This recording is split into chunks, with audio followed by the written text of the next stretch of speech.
It is Wednesday. RawMikeRichards.com broadcasting live from the DKI studios in downtown Toronto, 234 King Street East, out of the Pacific Junction Hotel.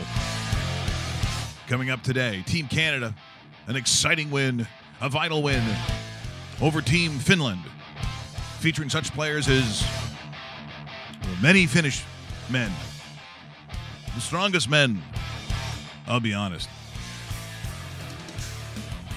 I recognize kind of some of the names, Dave. I got to be the Olympic tournament. If you're gambling on it, good luck to you. You are a real gambler. That's the definition of gambling, because essentially you're looking at a tournament that features most of the KHL, but I can't say it's necessarily a KHL All-Star game. It's really tough. I mean, it's KHL and friends, along with some guys that you may have known several years ago that were on NHL rosters. Nonetheless, Team Canada moves on, and who do they face? The Germans. They beat Sweden in overtime. But again, you got to throw all the resumes, Dave, of what you know about international hockey and those that were on those rosters from any other time and say, the last 10 years, and throw it out, because it's hard to say. Don't you think still even the majority of some of these countries, they're either expats or they are Canadians? Like, I don't know. Yeah, basically. No, that's a good way of putting it too, right? I mean, Mark McKay played in the Olympics for Germany. Mark McKay. Oh, that's a German name if I've ever heard one. A lot of same sort of rosters can be said about that Korean team as well, right? Yeah. And by the way, speaking the South Korean women's curling. Yep.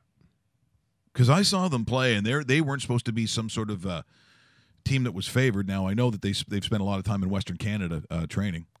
That was probably our first mistake.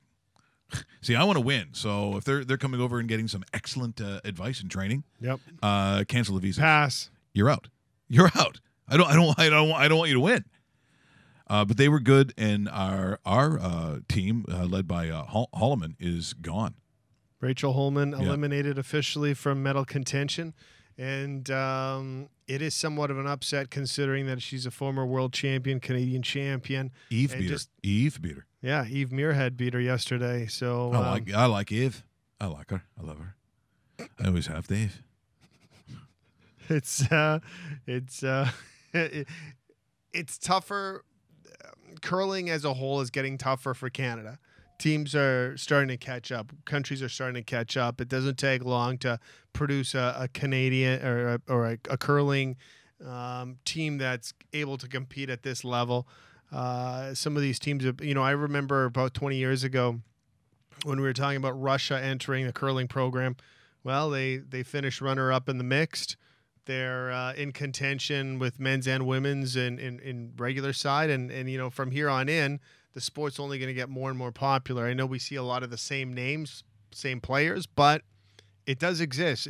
These are winter nations. We're talking about Russia. We're talking about teams like Finland, Sweden, Denmark, winter nations, Canada, winter nation, United States. Well, they pump money into everything. And Scotland's always been good too. And I know it says Yep. GBR. I get it, England. This is the time where all of a sudden they're not Scotland, they're Great Britain. Yeah, we know what that means. Back off.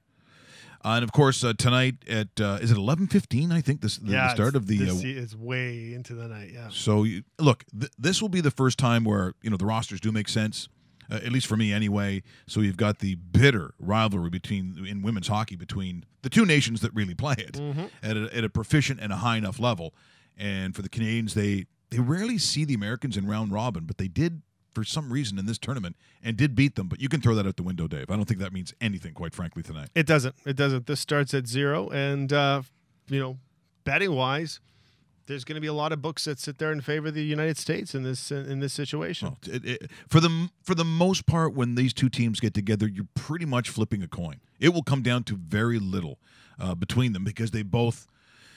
I mean, they see each other, in every final of any tournament that they would ever play. I mean, you're only really playing one other nation. They know each other very, very well, which means they all know the weaknesses. They're very familiar with the players. There's not really too much between them from year to year, and it does vary. But that's just the way that this is played. So I think that will be relatively engaging. So the Canadians now with the medal count, they're like, what are we, third, I believe, overall. Looking it up as we speak. Let's check the medal. Check the medal round. The medal and the standings. Speaking of medal, let's do medal. For medals, Dave. Medal for medals. Yes. Canada is third right now. 9 gold, 5 silver, 7 bronze for 21. Above them, Germany and Norway, believe it or not. Well, number 1. Oh, the skiing. Yeah, the cross, the Nordic sports. Downhill. Yeah. Shooting guns and the ski and shoot. Yep. The Russians were always very good at that. Do they have the Olympic athletes of Russia doing the ski and shoot? I think they do, yeah. They should. Surprise, surprise. Because they're very good at that. United States, 5. 6 gold medal, 4 silver, 6 bronze. That's the United States. So both of them are going to get each a medal tonight in the women's event. Is it going to be gold for Canada? And again, this is an Olympics that I think because sometimes of the time change, I don't know what's going on. Mm-hmm. We'd be like, oh, look what's on. It's at 2 o'clock in the afternoon here. I don't think they're doing anything at 4 o'clock in the morning. No. But wake up. Go out there. We got to get 4 o'clock in the morning to see the ski and shoot. Bingo. By the way, the Olympic athletes of Russia, 0 gold medals. Oh, that's so upsetting. Yeah. I don't get it. I just, a lot of this stuff I don't get. And to a degree, I'm not sure what the ratings are going to be, and I know some people love the Olympics, and I get it. I used to too, but if it doesn't fit into schedule, how often do you think they're talking about the Olympics south of the border? How often do you think the U.S., and for those watching, let us know. Send us something back on Twitter. Are you pins and needles on how those athletes are doing? And I understand it's certain given sports, but I got to think it's going to be a ratings stud. Now, they tape most of their – like if you're watching NBC, I would say what? 90% of it is taped, and they've always done that. Even with the Summer Olympics, for some reason they don't do live. Quite frankly, like our what do we call it? Our broadcast partners. So you have TSN and Rogers and CBC all doing it, and they do an excellent job in terms of covering live. NBC's whatever, like they're looking for that prime time, so you really never know unless you're familiar with the schedule. They're just showing the events in prime time, and that's how NBC has done it, Dave. I'd say for a decade. Mm-hmm. They don't do a lot of live. No, they don't. It's funny because when I've worked at the Olympics, NBC, because of the money they have spent on whatever Olympic game I was at, last 3 I was at was all NBC coverage. So they always get that first position because when the athletes go through the media zone, the first 3 are usually the American host, Canadian host, and IOC host. And those are the order. Then after that, it's everybody else because they don't pay as much as everything else. Sure.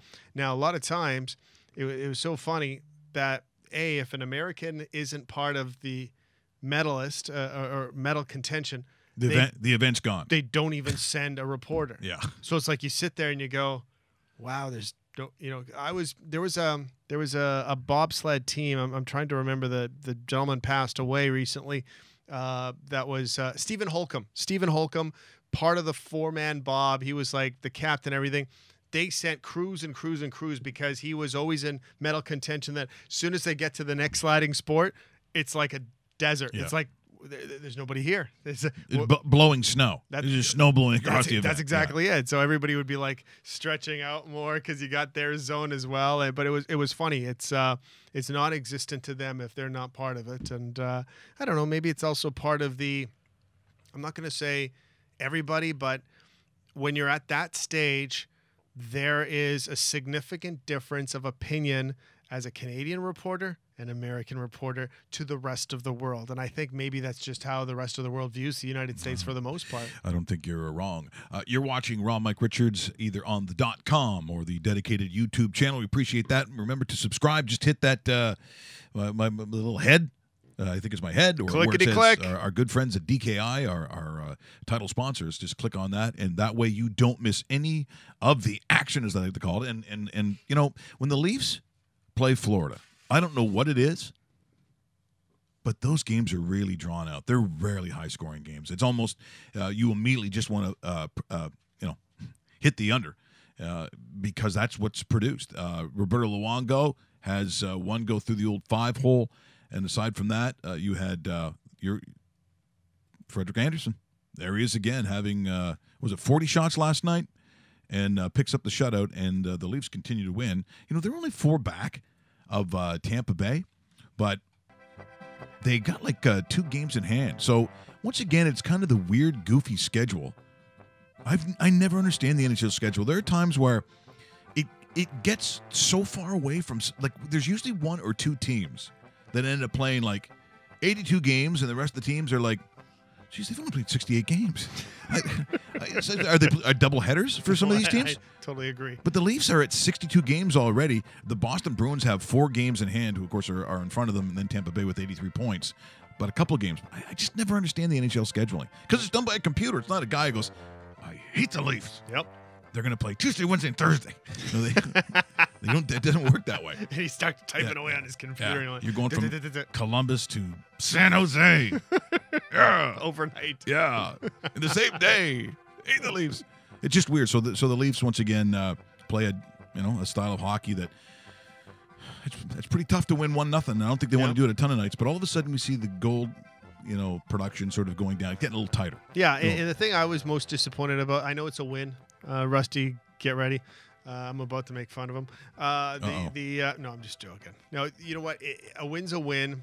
1-0. The only thing I'll say is Florida is in the back end of a massive road trip, but they still managed to pepper the Leafs with 40 shots on goal. There's a problem here defensively. If the Florida Panthers come into your building in the late stages of a road trip, and these guys were taking road trips. These guys were out in Calgary a couple days ago, then got beat up by the Jets on Sunday night, and then go into Toronto and put 40 shots on the Leafs net. I hope to God they do something defensively speaking in the next 6 days, because I think that's their number one weakness. If the Boston Bruins or the Tampa Bay Lightning, pepper 40 shots on Frederick Anderson, they're winning those games. Yeah, they win those games. They're not the Florida Panthers, and I think that was a nice glaring, point I don't really like about yesterday's game. But a shutout's a shutout, a win's a win. They'll take the 2 points. They'll move on. Roast beef. You must have something to say. It was kind of a backhanded compliment once again by David Bastel towards your beloved Leafs, especially Frederick Anderson. So how do you feel about last night's game? Honestly, kind of the same way. Just taking there you it go. as a win's a win, and wasn't the most exciting game, wasn't the best played game, but win's a win, 2 points on the board. Can't really argue with anything Dave said. Yep. New York Islanders tomorrow, by the way, Mike. Oh, there will be a lot of people sniffing around that. Yeah, so. John Tavares will come in and people are like, hey, JT, here you go. Take it easy. Take it easy. Are you wanting to bring a broadcaster in? Sure, why not? You want to, because he's the greatest broadcaster in the history of broadcasters. Let's bring him in right now and to talk about this win, talk about the Maple Leaf season in general. We welcome back to the show the one, the only, Mr. Bob Cole. Bob, great to speak to you once again. Oh, baby, let me tell you something there, Danny. The Leafs, they wanted to win last night, and that's what they did. And the goalie said, you're not getting one by me. And guess what? They didn't. And the Leafs win. Do you remember the goalie's name? Yep. And are you going to share that with us? Oh, he was making saves. They were coming down. He just dared them. You try to get it between the pads. And guess what? They didn't. And he got a shutout. That means no goals. No goals. If Matt Sundin is on this team. Oh, Sundin. He's at it again. Look at him. He's home alone. Sundin scores. He got the lone goal last night. And that's why Pat Burns said, you gotta give Sundin the puck. And a big game by Potvin. Next thing you know, it's 1-0 the Leafs. It's true. And they're marched towards the Stanley Cup. Do you have a favorite Maple Leaf, Bob? Wendell Clark. Clark, he was flying around there, especially against teams like those tough teams like Detroit and St. Louis. And he'll say to himself, I'm the captain, I'm going to put the puck in that and get a win. And they usually do. Old Wendell Clark, big, and Sundin also big as well. And Ponikarovsky. Oh, he's at it again, too. Really? See, I didn't catch that. And Dave Ellett. Dave Ellett. Well, he came to my birthday party. Oh, very good. Wasn't wearing any pants. How was that anyway? Well, you got a huge hog. Kind of upsetting for some of the people. I didn't like it either. I didn't let touch the cake. Not with that going on. Oh, no. Stay away I mean, people like pennies in a cake, but they don't like wieners. No, they don't. Bob, always great talking to you. Hope to see you in some of this Maple Leaf playoff action. You're always our favorite. Oh, they'll be trying to win and trying to get that cup and hoist it up in the gardens, and people will be saying, that's the team that wanted to win. And I believe, Harry, they did it. Oh, yes, sirree. Yes, sirree. Mr. Bob Cole, exclusively on MikRichards.com. Well, I do remember. I remember those those days against Dougie's teams and Dougie's teams. Yep. It's there's something great in Canada just because we pray for two things. Number one, our professional team, whatever market you're in, to actually go. Like sometimes even the Stanley Cup is a bit of a pipe dream for everybody. Yep. But you're asking for, can you give me a couple of rounds? Yep. When the sun comes out and you get to the barbecuing time of the year and you get to drinks on the patio and the kids are playing ball hockey in the front of the street and then the parents get together. Like that's as Canadian to me as it gets. But for a lot of Canadian teams, you just haven't seen that in so long. I remember when Calgary went on against Tampa Bay, in front of the Saddle Dome. There they were, everyone. So all the hot chicks, everyone's lying on the grass, and it's just because Saddle Dome's one of those places where you can actually do that. Yes. Just sitting there having literally like an outdoor sort of barbecue-like atmosphere before the game started. Oh my God, that's so good. Now, if you're south of the border, if you're in one of the warm states, even in Arizona, if you ever had playoffs, but if you're in Detroit, I mean, there's. Dallas. Is it that big, literally in San Jose? But you're talking about buildings that are surrounded by parking lots. Yes. And or streets. Right. So you don't have that. The Saddle Dome's a pretty cool place. I don't know if they're doing that this year, Dave. It's going to be. It's going to be close. This is going to be a big month of March for the Calgary Flames. I hope they're part of it at the end, but we'll have to see. Because you're looking at a Ducks team, a Sharks team. Teams like that you're going to be looking to knock off a Minnesota Wild team from a wild card point of view. I'm curious to see what some of these are.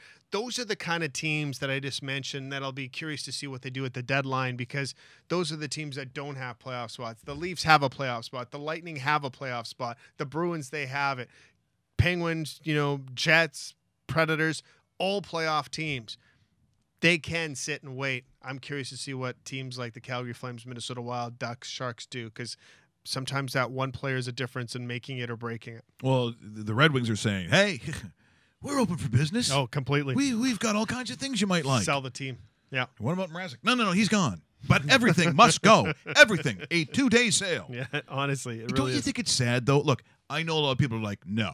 Detroit was so good for so long. I don't mind seeing them suffer a little bit. Yep. But it's kind of sad to see one of the original six in that state. Although people say, what about Montreal? Well, that's a shame.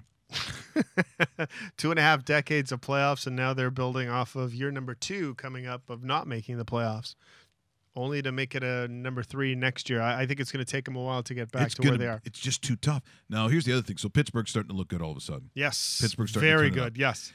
I would like to see the Flyers in it because I have to admit, there's just something about the Flyers being in the playoffs that I like. The building always has jump. So if it ends today, the Flyers get who? The Pittsburgh Penguins, because Penguins are number 2, right? Right. Yeah. That would be the number 1 matchup of the first round. Yeah. And I'm not talking about level of talent. I'm talking about level of hate.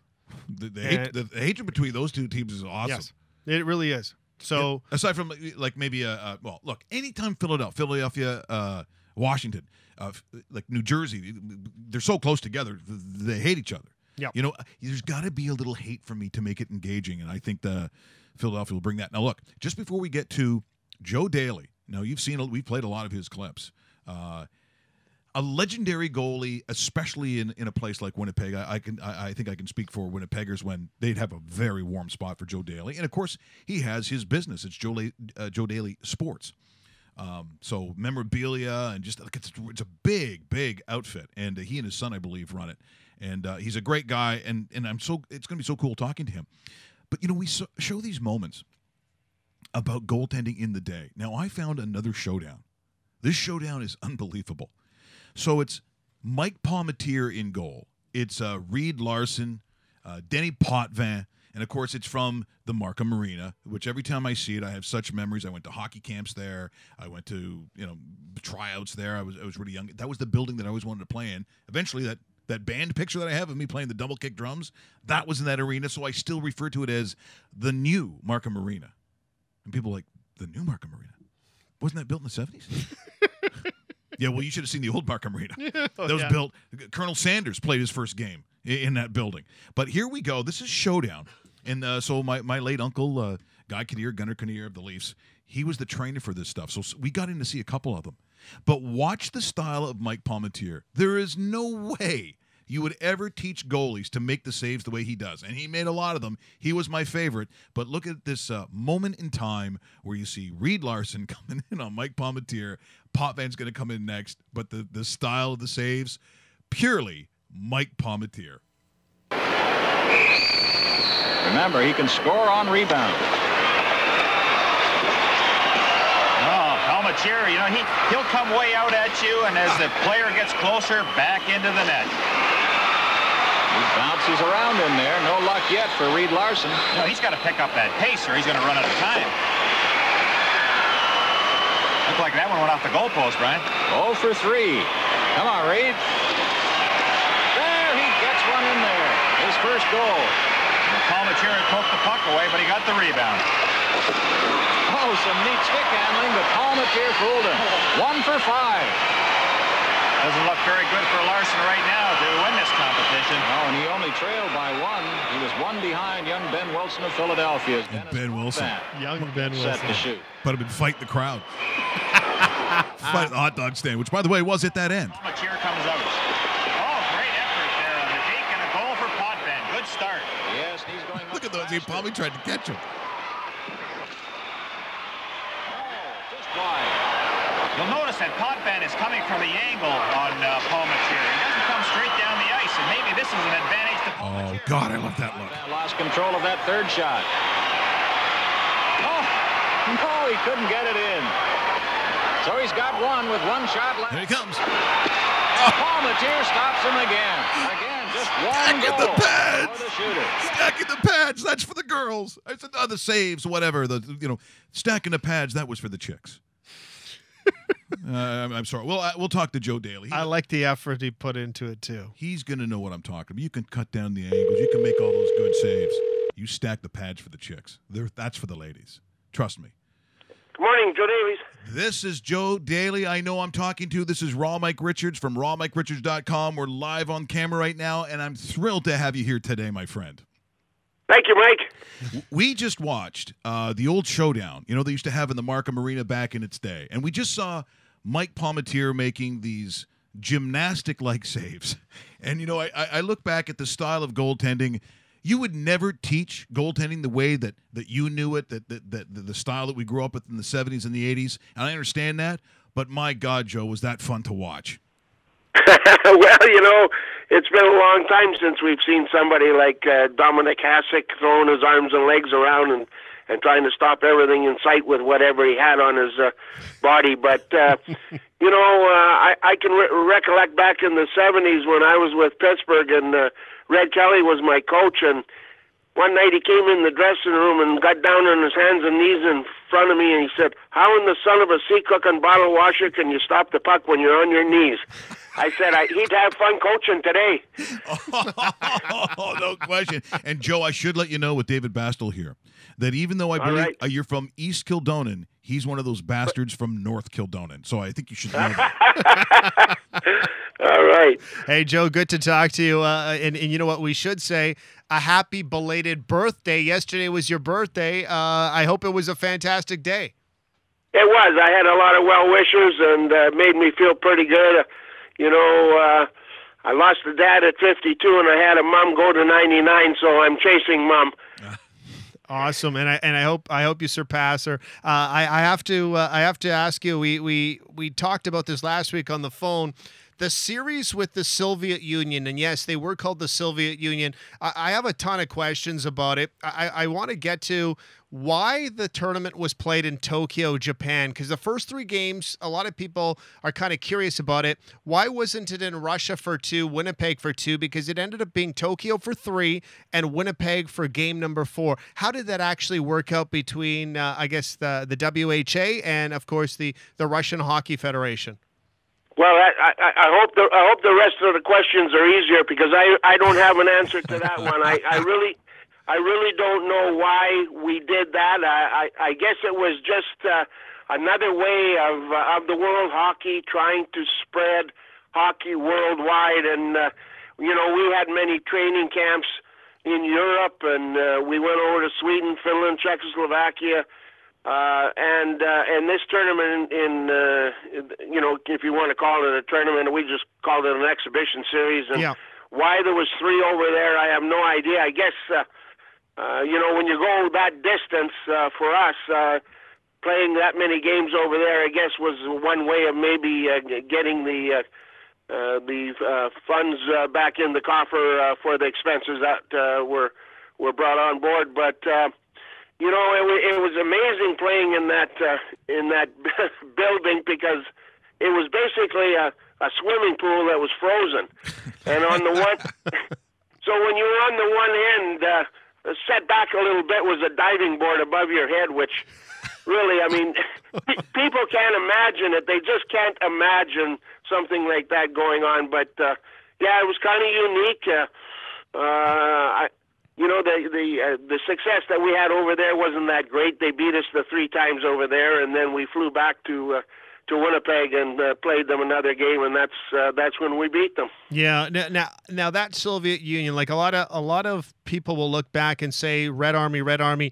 That Soviet Union team with Tretiak in net, that was actually the official Red Army. That was the team everybody still talks about to this day. How good was that team when facing them? I know you were in net for a couple of those games.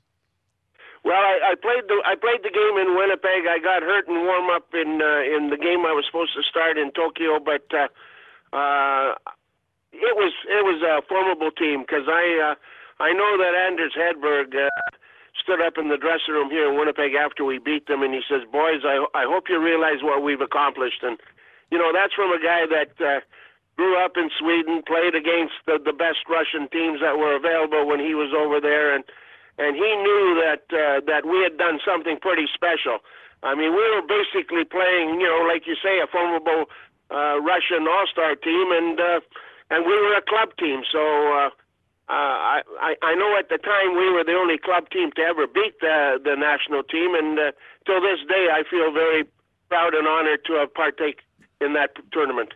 We're in conversation with Joe Daly here on rawmikeRichards.com. Of course, those of you watching on the dedicated YouTube channel live.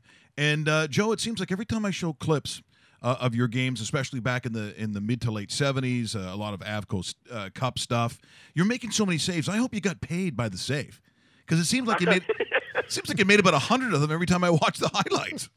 Well, I appreciate that comment, but, it was that was a pretty special tenor for me playing here in Winnipeg. I played with some awful good hockey players and on some pretty good hockey teams, and I realize now, as a 75-year-old sitting back in my chair, I look at the guys I played with on that team, and I'm quite proud to say I was a member of it, because it was always argued, were we as good as the Montreal Canadiens during that era when they were the top National Hockey League team? And we'll never know that, but Scotty Bowman once paid us a compliment when he came here to scout Lars-Erik Sjoberg, and went back, and Sammy Pollock asked him how good we were, and he said, if they challenged us to a series of games, I'd think twice. So, Scotty doesn't throw accolades around about anything or anybody, and I felt like, okay, that was a compliment that comes from one of the best in the hockey world. And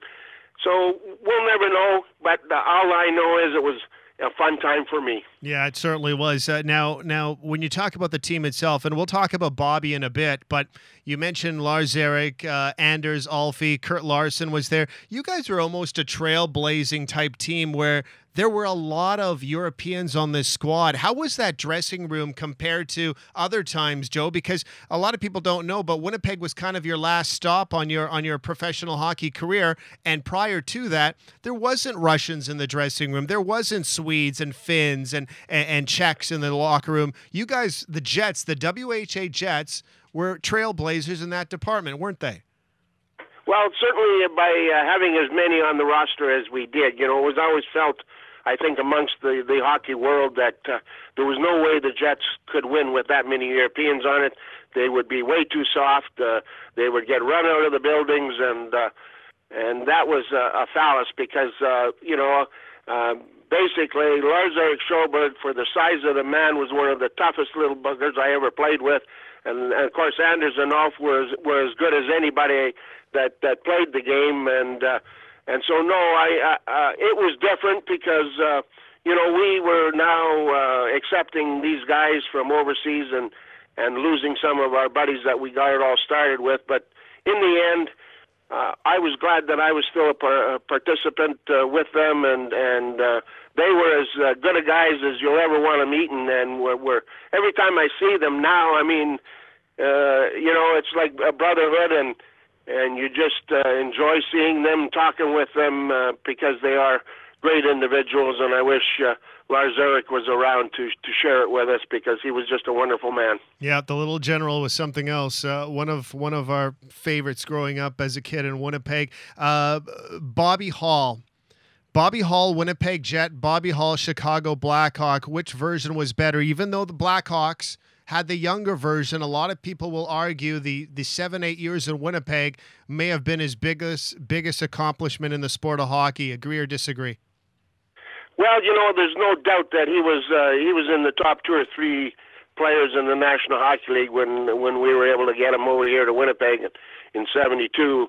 But there's no doubt that Anders and Ulf prolonged his career, certainly at a significant level. I mean, Bobby had a hell of a lot of fun playing with those guys, and they did things on the ice that were only dreamed about before they started to perform them. And the way they crisscrossed and changed wings, and center iceman was on right wing and the left wing was at center, and I mean, teams didn't know how to defend us, and it was something special to watch. And I know I talked to a few of the opposing players when we played later on, and then they said there was something unique. I mean, Paul Henderson, I think, was the guy that said he was sitting on the bench, and he actually wanted to stand up and cheer one night when they went down the ice and scored a goal.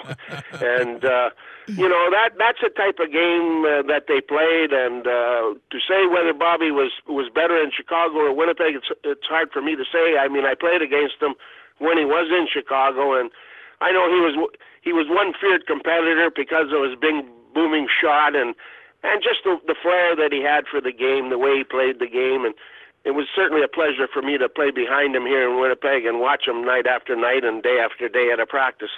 We're talking to Joe Daly here on rawmike.richards.com.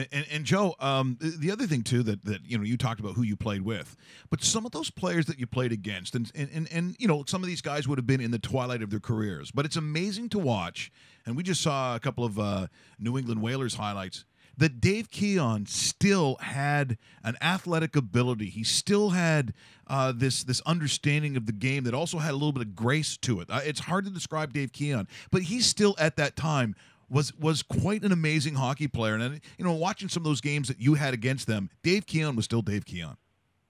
Oh, there's no doubt about it. I mean, David looked after himself. He was always in good shape, and he had the ability to skate and handle the puck as good as anybody. And that was the thing that always prolonged guys' careers was that ability to skate and handle the puck. And people laughed at Gordie Howe playing into his 50s. Well, first of all, he was given a lot of space to perform in, and then just his magic with the puck in his hands, and those were the things that the great hockey players had. And I know I got to know David because I worked a hockey school for him here in Winnipeg, and he was a great guy, and certainly a super hockey player. Where probably doesn't get the accolades in Toronto that he should have because of his problem with the organization there, but he was one of the all-time greats, and always will be. And just his grace on the ice, and his sportsmanship. But he had a unique ability to make the game look easy, and yet everybody knows that playing in the National Hockey League is not easy. And he was a great player. Joe, when the Jets made the jump after the '79 season into the National Hockey League, you never made the jump with them to the NHL. You retired. Were you ever offered the opportunity to join the NHL Jets? I know Marcus Mattson joined the NHL Jets, and he was your goaltending tandem with the WHA Jets.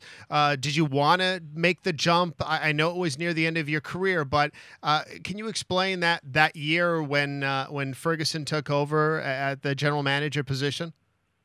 Well, no, because that last year was a bit of a struggle for me. I didn't perform to the highest level that I expected I would.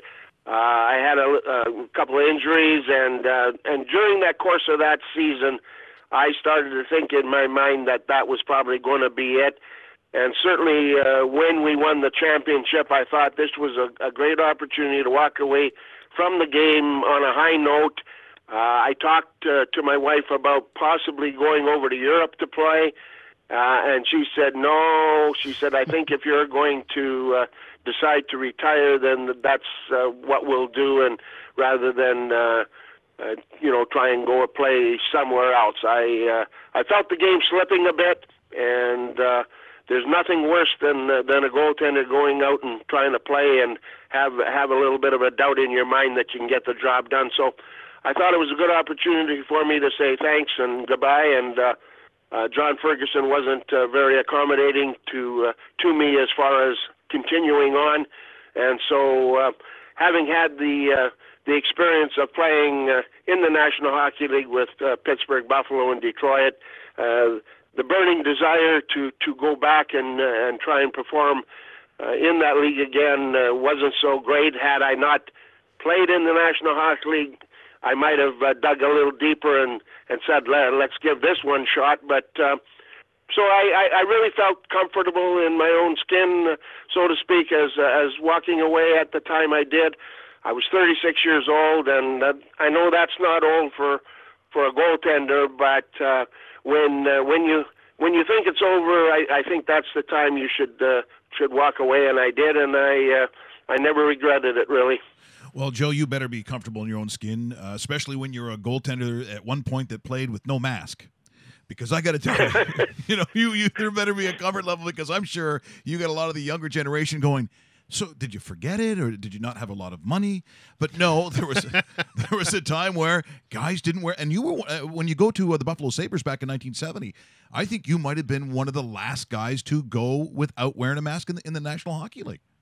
Yeah, Andy Brown played a bit in the NHL and the WHA, and he never ever put one on. So Andy was the last one, and it was Andy and myself and Gumper, the last three guys that played without one, and then Gump put one on, and then of course I did here at home the third year.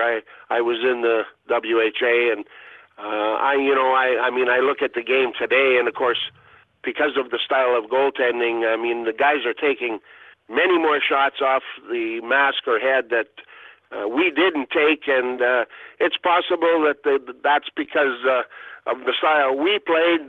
Players could certainly score the goal along the ice or through the 5-hole, or a lot easier than it is today. So, different style, different era, different equipment. I mean, the goalie equipment is different today. But also the forwards with those sticks that they use today can really propel the puck. So I don't think anybody would. I think you'd have to be a lunatic to try and go out there today and play without a mask. And not to say that there wasn't some people that thought we were crazy to be out there without one, but it was just when you grow up as a kid playing without one, and through junior hockey in the minor leagues, and Red Kelly tried to force me to wear one in Pittsburgh, and so I did for a couple games, but I really didn't enjoy it. I didn't feel comfortable in it until I was here at home, and and got one made, and just had to adjust to it. And there was times I was glad I had it on here, because I took a couple of pretty good shots to the mask, and I'm happy I had it on, because it allows me to talk to you wonderful guys. Yeah, no, that's exactly it. Hey, before we let you go, Joe, let's talk about Joe Daly Sports Cards. We do have a pretty good audience in the Winnipeg area. This broadcast actually goes out internationally anywhere there's an internet signal. So Joe Daly Sports Cards, you guys moved from your St. James location, the location I used to always go to 513 St. Mary's Road. The change over there, how has business been in the last couple of years with the sports cards, and are you still enjoying it? Because I know you were a big collector, you have been for some time, and your store is a go-to destination when you're in Winnipeg, and I know I'll be there again this summer. Well, we really enjoy where we are. We moved almost across town. We have, I think, a better location, better parking, better visibility, better rent, and closer to where Travis, my son, and I live. And we're only about 15 minutes from home now by where we are off of St. Mary's here, and we haven't looked back. The consumer really adjusted to us being in a different location. We enjoy it, a great neighborhood, and certainly since the Jets returned to Winnipeg, business has been fun again, let's put it that way. It was certainly tough trying to survive without an NHL franchise, even though collectors still collect. Doesn't matter whether they have a team in their city or not, but it's certainly much nicer to have a team that we can talk about and the kids can relate to. And we just had Connor Hollebuck in the store on Saturday for a signing, and it was unbelievable. I mean, he was here for 3 hours when we had advertised he was going to be here for an hour. So it was just a real terrific day for the fans, the kids. People got an opportunity to say hello to him and get a picture taken with him. And so it's things like that make me feel good. It's all about the fan, and it always has been with me, and it continues to be that way today. I enjoy coming to the store and having a conversation with somebody that walks in, and of course there's always out-of-towners that come in, and when they walk in and they see me here, I think it makes their day, and it certainly makes mine when we have a conversation about the past. Well, Joe, you made our day today. This has been fantastic, hearing where you are in life now and hearing all the great stories. And it certainly brightened our day, and we know as this will go out all over Canada today, but we know certainly in Winnipeg this will be a pretty well-watched and listened to interview. And I got to tell you, it's just been awesome catching up with you today here, Joe. Well, thank you so much. It's always a pleasure to talk to you fellas, and I know how passionate you are about not only what you do, but the game of hockey, and continue to support the game of hockey, and I hope the fans enjoyed listening to what I had to say today. They sure did. Thanks so much, Joe. You take care. Thanks, Joe. You too. Thank you very much. That is Joe Daly calling us from probably, I don't know if it'd be the, well, what time is it now? Well, no, he might be at the store. He'd be there. Yeah, he's in the store right now. It's 10 minutes to 10, and open for business on St. Mary's Road, which is funny because St. Mary's Road, it's exactly what he says. He went from St. James Avenue, which is by the old Winnipeg Arena, which obviously doesn't exist anymore, to almost the opposite end of the city, probably about, and I'm going to say conservatively, a 10-minute drive to the MTS Center. So a lot closer. My old stomping grounds when I moved out of my parents' house and had a house in St. Boniface. That's a St. Boniface area, and you know what? I'm really happy for him. He's doing quite well. Oh, yeah, that was I love that. Yeah, we probably could have spoke to him for another 2 hours. I mean, you look at the resume and the guys he's played with throughout his career. He's been everywhere, and you know what? I don't know if he's written a book, but he's the kind of guy that probably should have if he hasn't already. And thank you for everything. Well, for those who don't know, I mean, he was, you go back to 1964. So the EHL, when they had that, the Rookie of the Year, he was the Avco Cup championship team in 76, 78, 79. Yep. He was an all-star member many years, but he's also, and this is what I always like about these kinds of stories, in the Manitoba Hockey Hall of Fame, but he's also inducted as an inaugural member into the World Hockey Association Hall of Fame in 2010. Kind of a cool thing to do. And as I said, he's one of those guys, he reminds me of when we have Marcel Dion. Yes. They just have such a zest for life, I guess is how I would say it. I mean, they're very young-minded people when they talk, and it just was great having them on today. By the way, I mentioned the New England Whalers. So those teams, so that was Mackenzie. I'm talking about the Whalers now, who eventually become Hartford. But it's just crazy to think that at this point, so if you've got Don Whitman doing the game, so that's CBC. So CBC is doing the WHA. And at that time, depending on the city that you lived in, so if you're from the GTA, they call it now, they certainly didn't call it back then. Like, did you watch the Toros games? Like, the Toros existed, obviously. Yeah. But it's a Leaf town. And people can't even imagine having two, professional teams in one city, which New York does in almost every sport.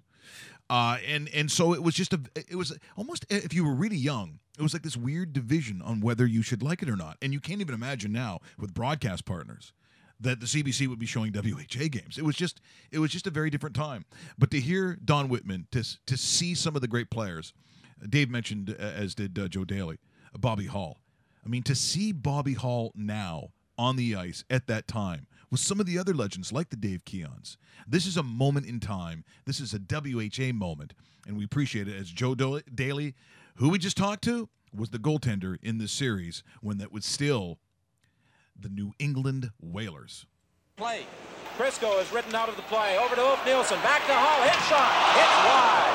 He ripped it wide from the slot. Back to Crisco. He shoots and scores. A real blast here by Bobby Hall, and he just fires the puck. What is interesting, even back then, they were still figuring out, this is not that long ago in technology, where to have the cameras. Yep. Because every time Winnipeg scores, one gentleman's head is the first thing that you see. It's behind people. Well, every goal is basically, well, have a look. Fired up, that power play goal as the puck is dumped down into the New England zone. Kept in by Guindon. He takes a shot from off and he scores! There you see it again. Now the rest of this line is now... Imagine this day and age.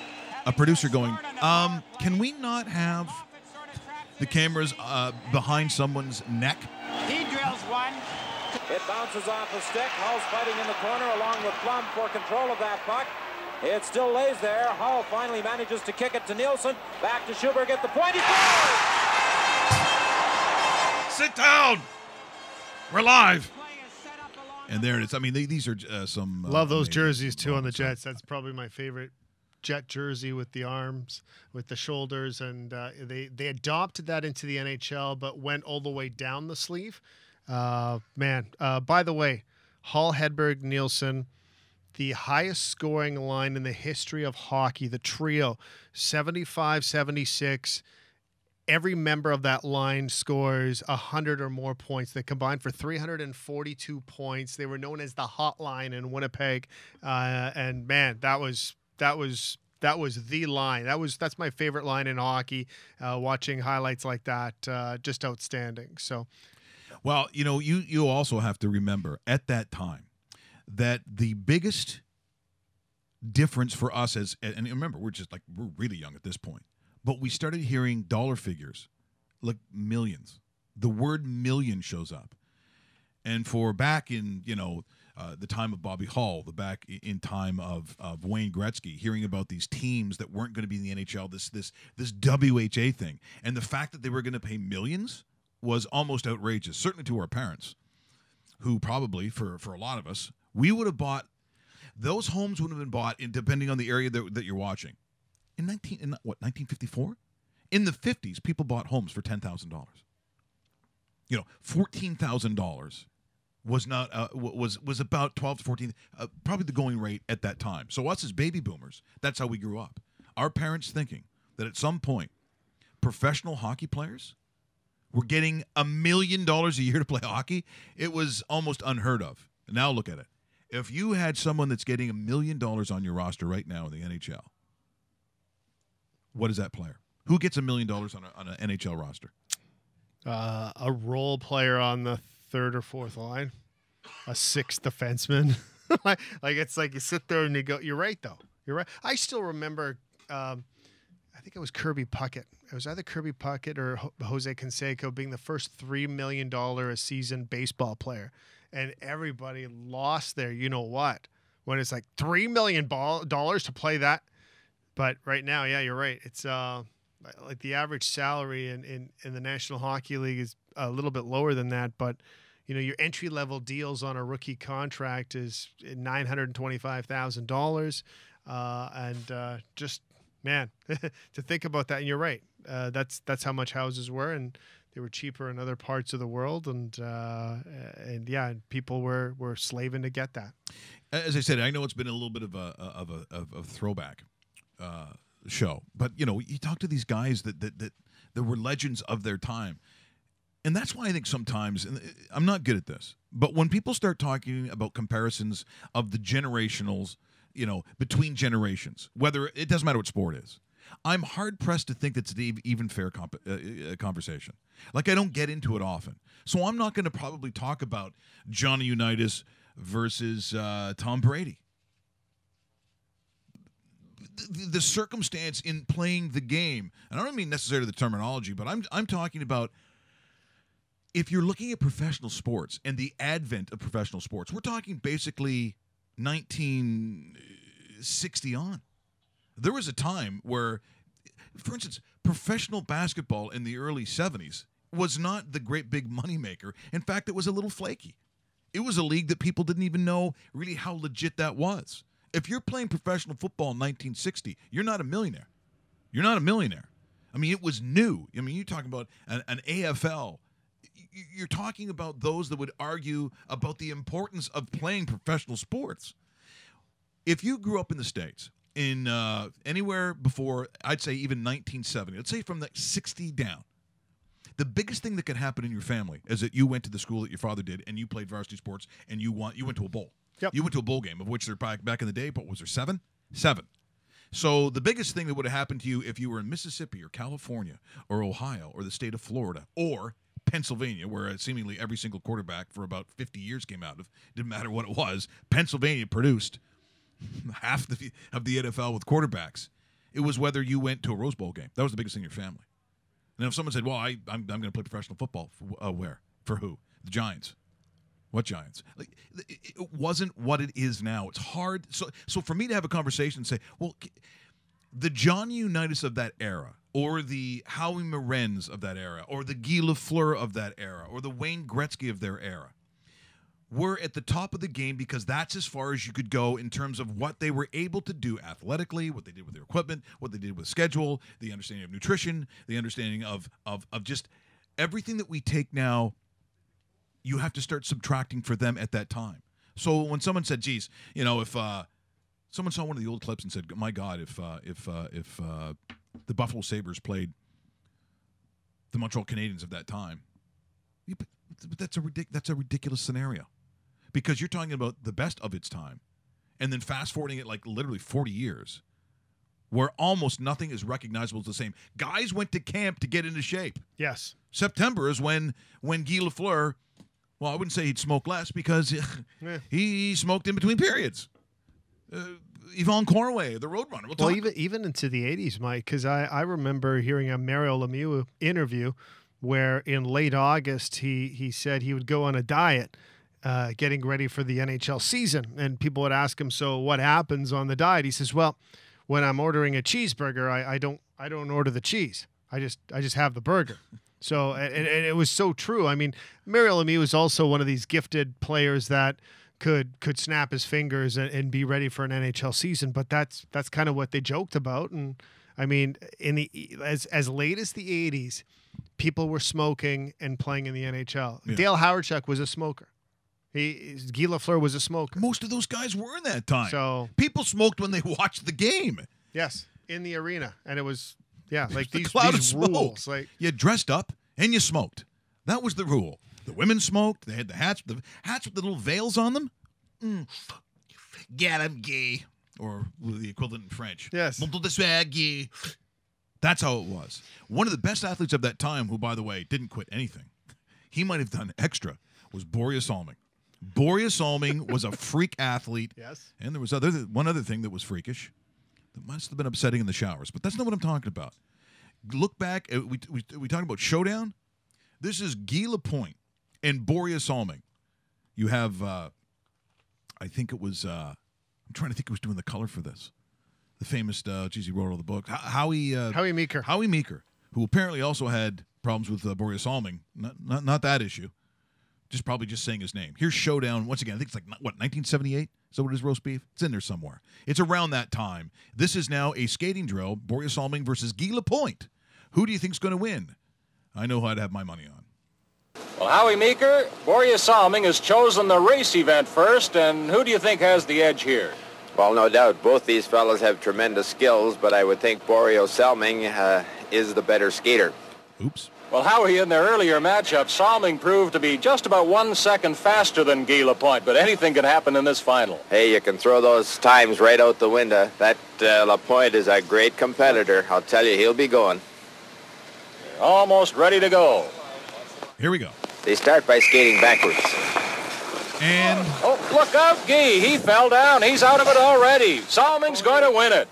Well, he better keep going, I'll tell you that. Lapointe was trying to develop power on the outside edge of his skate blade when he was doing the backward crossovers, and I think the heel of his skate hit the toe, and down he went. Lost his balance. What a shocker in event number 1, and how embarrassing for Guy Lapointe. How embarrassing. Those kind of competitions don't exist anymore. No, you don't see that. You look the PA would sit there going, "Oh, no." And also, I mean, that would have been sort of the precursor to skills events. Yes. Well, compare that going around the plastic orange pylons to what was that electronic rubber rebound thing that they did during the puck control in this year's. I mean, you might as well have cavemen with skates on compared to what we just saw, the video game like generation that saw. And that's why I think you are trying so hard now to keep people's attention that to me it is one giant gimmick. I can't watch it. That's why I can't watch any of those things. And I certainly, when it came to the All-Star, the rebound and then shooting it, remember into the mini pucks that they had, mini nets this year? Yep. I ain't watching that. That is so far removed from what I think hockey is. It's just hard for me to watch it. Also, in again today, exploring the world of sports. Like, I never was a ball hockey guy, Dave. The reason I wasn't ball hockey is because as a goalie, it didn't really feel like I got no kicks from these guys running around shooting a tennis ball or an orange ball at me. And they're like, "Why don't you play out?" I go, "No, I'm not playing." It never was for me. So therefore, the inline skates or roller hockey had even less interest, because guess what? When I look at ball hockey, when I see these competitive leagues, guys lose their shit. Yes. They want to fight all the time. Yep. They act like literally they could still be scouted and they're in their 40s. That sort of atmosphere for me, I'm done with it. I just don't want to play it. Yeah, I totally agree. I know some people my age that are still playing ball hockey, and it's like, well, they get into fights. Whatever. Yeah, no, it's funny. It's funny. And these are the same players that if you put on skates, and they're not close. They're ankle burners, right? And it's like, no, I've been asked to go play ball hockey countless times, and it's like, no thanks. It's not worth it. It really isn't. And I love hockey. Like, sometimes they're teams. I remember, I think it was like Bannon that said, "Okay, we're going to get together. We're going to have a big ball hockey thing in this one indoor thing." I said, "Well, enjoy it." Yep. Because I ain't going. Standing there in your almost street clothes, it wasn't for me. Just like roller hockey, because there are leagues in this, right? There is, yeah. In the States. In California, there were leagues forming after the Gretzky trade.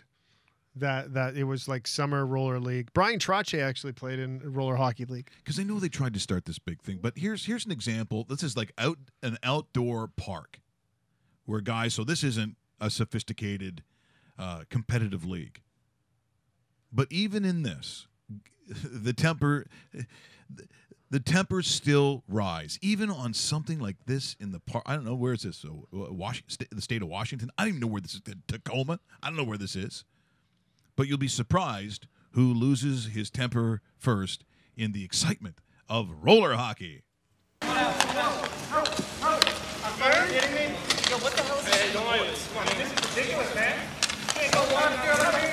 can hear them chirping. It's ridiculous, man.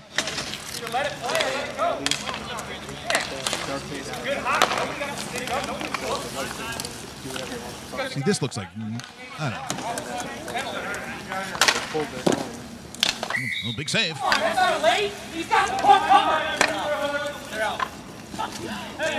Oh! Hey! None of this is okay. The ref. Steve, don't. Steve. No more.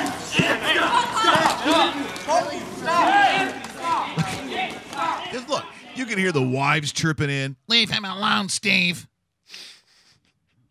I hate that stuff. Yep.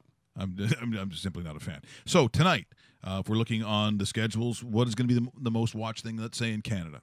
What's the most watched event tonight? Canada versus the United States for gold happens after 11 o'clock. And go Canada, go. Let's bring home another gold. It should be a good one. Canada-U.S. Women's hockey is always a must-watch, and it happens tonight. It's hard to believe, Mike.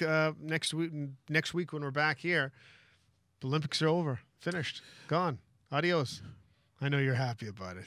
That's a shame. What? Yeah, here comes the toboggan. This time it's toboggan and shooting bow and arrows. Hello, everyone. I'm Scott Mingus. Yeah, some of these events, I don't know. Actually, when you think about it, if there was toboggan with bow and arrow, I'm not watching that. Completely watching that. I'd like to thank our guest today, Joe Daly, the legendary Joe Daly, former Winnipeg Jet, and that's really how he's known. He's back in there. He's got the great store. If you're in Winnipeg, go to Joe Daly Sports. Tomorrow we get back at it with some fun and surprises. Ooh. And so much more. Oh. Yeah. Like what? Like what? Eve Muirhead, by the way. Oh. Congratulations. You are great. Sorry. See you tomorrow.